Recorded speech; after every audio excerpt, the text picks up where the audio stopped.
Ne abbiamo parlato qualche giorno fa, del fatto che dare da mangiare agli animali liberi non è un atteggiamento civile. Ne abbiamo parlato ieri della piaga rappresentata anche nel territorio veneto dai cinghiali.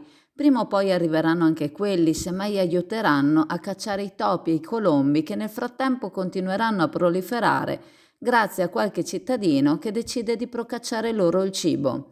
Ieri ci hanno segnalato che in via del Boschetto qualcuno ha recuperato cibo dai contenitori per l'umido, spargendolo al suolo in modo che gli animali liberi possano cibarsi.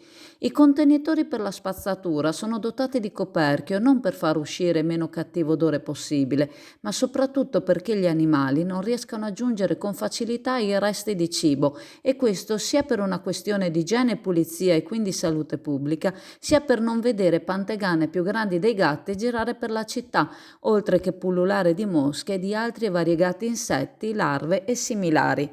Ci chiediamo come qualcuno pensi di agire per il bene della città e dei suoi concittadini agendo in tal modo e mettendo a rischio tutte le campagne di derattizzazione e disinfestazione che vengono attuate nel territorio a spese dei cittadini.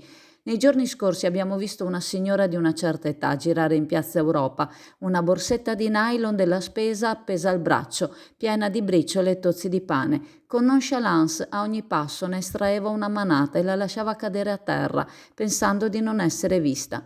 Seguita com'era da decine di colombi, era impossibile non farci caso.